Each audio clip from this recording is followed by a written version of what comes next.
Hello friends, good morning. कैसे हैं आप लोग? आई होप आप लोग अच्छे होंगे। तो इस टाइम के लिए मेरा मतलब झाड़ू पोछा हो गया है और पूजा भी हो गई है, नहा गई हूँ, मतलब सारे ही काम हो गया है। और सिर्फ कपड़े हैं, शायद एक दो बार के तो मैंने धुल भी दिए हैं और एक दो बार के कपड़े रह गए हैं। तो यहाँ पे मैंने आज बेडशीट चेंज की थी, तो बेडशीट बिछाई नहीं थी। मैं इनका पूरा काम कर लेती हूँ, उसके बाद बिछाती हूँ। तो यहाँ पे आ गई हूँ बेडशीट बिछाने और बहुत अच्छी लगती है मुझे ये वाली बेडशीट ना। बहुत जितनी बार बिछाओ उतनी बार नई सी लगती है, क्योंकि डार्क कलर है और उसमें ये लाइट लाइट कलर के फ्लावर्स हैं, तो बहुत अच्छी लगती है। और मुझे ना ये मेरे भाई ने दी थी, तो बहुत अच्छी लगती है बेडशीट। तो चलो बेडशीट बिछाती हूँ। और आज बच्चों की ऑफलाइन क्लास है, बच्चे स्कूल गए हैं। तो इसके बाद बस ये मेरे को ना बिल्कुल भी आजकल टाइम नहीं मिल रहा। मैं बड़ी मुश्किल से ब्लॉग एडिट करती हूँ, बनाती हूँ, जो भी है। और काम है अपना, करना ही है। और मैं तो ये सोचती हूँ जो औरतें जॉब करती होंगी वो कैसे मैनेज करती होंगी बच्चों को भी, घर भी। बहुत टफ़ है, बहुत टफ़ है, क्योंकि हम तो घर में ही रहते हैं। फिर भी मतलब ये कि एक्स्ट्रा काम हमारा यूट्यूब का हो जाता है ना, इस वजह से। नहीं तो वैसे तो कोई प्रॉब्लम नहीं है, क्योंकि टाइम तो थोड़ा देना ही पड़ता है। कुछ भी काम करो तो उसे टाइम तो देना ही पड़ता है। तो इसके बाद साथ साथ मैंने लगाए थे कपड़े, तो एक बार के कपड़े मेरे धुल गए। अब बाहर देख रहे होंगे आप बेडशीट, तो सोफ़े के कवर वगैरह आज मैंने सारे ही धुल दिए थे। तो बेडशीट धुल रही है और मतलब 2 बार के कपड़े मेरे धुल गए, ये तीसरी बार के कपड़े, क्योंकि कल था बृहस्पतिवार, तो बृहस्पतिवार को कपड़े धुलती नहीं हूँ। और तो फिर मतलब बढ़ जाते फिर अगले दिन। और फिर ना वो उस दिन बुधवार को ना बहुत आंधी तूफ़ान भी आया था, तो बहुत धूल वगैरह थी। तो बेडशीट वगैरह तो चेंज करनी थी, क्योंकि धूल अंदर तो चली ही जाती है ना, जैसे भी करो अंदर तो चली ही जाती है। तो इसके बाद आ गई थी मैं बाहर कमरे में। और शायद आप लोगों के अभी वो तूफ़ान आया होगा, बहुत ज़्यादा तूफ़ान आया था। और मतलब बरामदा तो हमारा ऐसा हो रखा था कि पूरा मिट्टी मिट्टी से, मतलब बारिश भी जो हुई थी वो उसमें भी मिट्टी मिट्टी आई थी, ऐसा तूफ़ान था। तो फिर उसके बाद ये कि चेंज तो करना ही था, तो इसलिए मैंने चेंज कर दिए। वो मतलब सब धुल दिए थे और सोफ़े के कवर वगैरह धुल दिए थे। तो मेरा बेटा आ रहा है, बोलता है कि मम्मा ये ना सोफ़ा ऐसे ही अच्छा लगता है, कवर अच्छे नहीं लगते इस पर। मैंने कहा हाँ बेटा, पर क्या करें ज़रूरी तो है ही लगाना। तो यहाँ पे ये दूसरी बार के कपड़े भी हैं, तो ये सूख गए हैं, इनको उतार लूँगी और इसके बाद कपड़े डाल लूँगी।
सो फ्रेंड, मॉर्निंग का सारा काम हो चुका है फाइनल। और ऐसे में सोफ़ा अच्छा लगता है ना,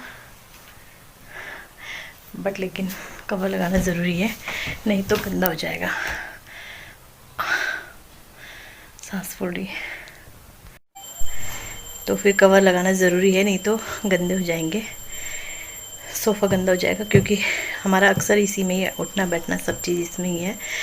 और बिना कवर के लिए तो उनके लिए रहता है जिनका रूम बिल्कुल सेपरेट हो, बट हमारा सब कुछ इसमें ही है, तो कवर ज़रूरी है। और ऐसे भी कभी कभी रख लेंगे इसीलिए मैंने भी, जबकि धुल सूख गए हैं कवर वगैरह ये है, बट मैंने इसीलिए नहीं बिछाया। मैंने थोड़ी देर हम भी ऐसे ही अपने सोफ़े का लुत्फ़ उठाएं देख तो सकते ही है ना।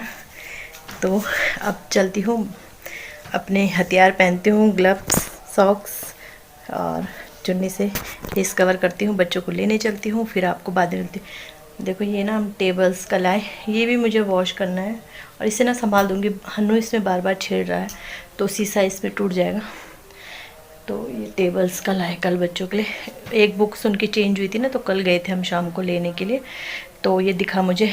तो वैसे तो मैंने चार्ट बनाई रखा है जैसा आपने देखा ये चार्ट, पर ये 10 तक है और ये 20 तक है।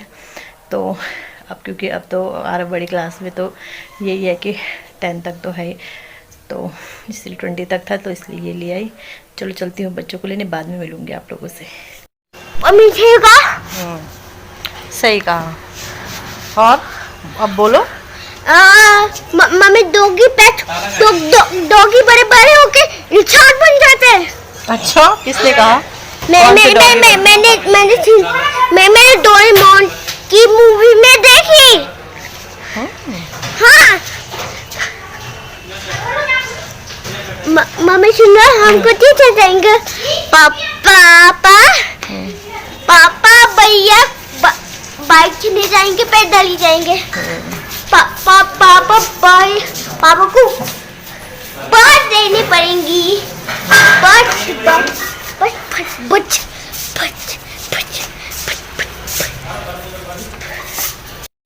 सो फ्रेंड, अभी रात के बज गए हैं 10। आवाज़ भी आप देख रहे होंगे। और ना मेरे ना सर्वाइकल की प्रॉब्लम हो रही है आजकल, तो फिर दर्द हो जाता है। मतलब दिन भर काम करो तो रात को बहुत दर्द होने लग जाता है। और इस समय बच्चे सो गए हैं, क्योंकि दिन भर सोते नहीं हैं बच्चे, और अगर दिन में सुलाओ तो फिर ये रहता है रात को देर से सोएंगे, सुबह देर से उठेंगे। तो इसलिए मैं दिन में फिर ज़्यादा फोर्स भी नहीं करती हूँ बच्चों को कि सोए। लेकिन अभी सो गए 10 बजे, आज को पहले ही 9:30 बजे के बाद ही सो गए थे। तो हम कहीं गए थे शाम के टाइम बच्चों को होमवर्क करवाने के बाद, क्योंकि हमारी स्कूटी अंदर थी और फिर वो था, मतलब स्कूटी बाहर निकलना बहुत मुश्किल था। जैसे मैंने दिखाया था आपको पहले ब्लॉग में, रोड बन रही थी। तो आज उन्होंने मैं जो डालते ना कच्चा माल, वो डाल दिया था। मतलब वो डाला नहीं था, वो ऐसे फैलाया नहीं था, वैसे डाल दिया था बहुत सारा, पहले तो कम था। तो फिर इन्होंने इनके स्टाफ में एक उनसे स्कूटी ली थी। तो आज मैंने उन्हीं की स्कूटी से ले गए थे बच्चों को स्कूल वगैरह इस वहाँ से। तो उनकी स्कूटी देने गए थे शाम को। तो अब तो फैला दिया है माल रोड का। तो अब ये कि कल वैसे बच्चों की ऑनलाइन क्लास है, परसों संडे, तो शायद तब तक रोड बन भी जाएगी। तो बस उनकी स्कूटी देने गए थे शाम को, फिर 8 बजे वहाँ से आए। और तो बस उसके पास खाना पीना बनाया, होमवर्क हमने पहले करवा दिया था, बस खाना पीना बनाया। तो बच्चे बस खाया और सो गए बिल्कुल ऐसे उन्हें तो ख़तरनाक नींद भी आ गई है। और तो मैं इस रूम में लाइटिंग वैसे अच्छी, बट इस रूम में ना आया नहीं जाता, क्योंकि ये कि गर्म होता है। मैं ना इस रूम में आती ही नहीं हूँ जब ये सिर्फ काम करने आती हूँ, झाड़ू पोछा करने और बच्चों को खाना देने और बेडशीट वगैरह बिछाने। नहीं तो आजकल अब गर्मी में उसी रूम में, और अभी वो फ़ैन ने ऑन कर रखा ना, तो गर्मी भी हो रही। तो चलो मैंने कहा वीडियो का एंड भी कर देती हूँ, तो करती हूँ वीडियो का एंड। अगर आपको थोड़ा सा भी वीडियो अच्छी लगे, वीडियो को लाइक कीजिएगा, चैनल पे नए हैं चैनल को सब्सक्राइब कीजिएगा।